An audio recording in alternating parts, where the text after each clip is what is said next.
Essula ya 34. Awo Musa n'ava mu nsenyi za Mowaabu n'alinnya ku lusozi Nebo ku ntikko ya Pisuga olwolekera Yeriko.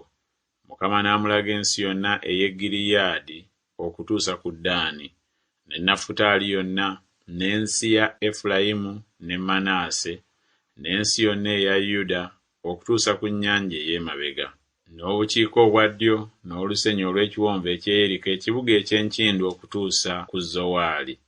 Mukama n'amugamba nti, eyo y'ensi gye nalayira Ibulayimu, Isaaka ne Yakobo, nga njogera nti ndigiwa ezzadde lyo. Nkugirengezezza n'amaaso go, naye tolisomoka kugendayo.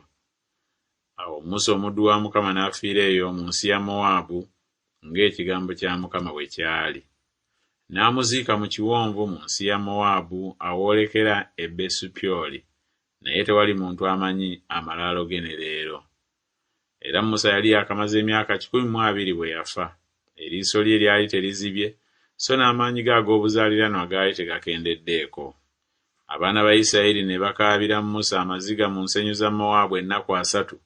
Kale ennaku ez'okukaabiramu nga banakuwalira Musa ne ziggwa.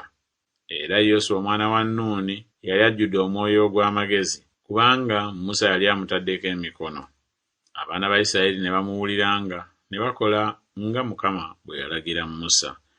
Era tewannayimuka mu Isirayiri nabbi afaanana Musa, Mukama gwe yamanya ng'alabagana n'amaaso.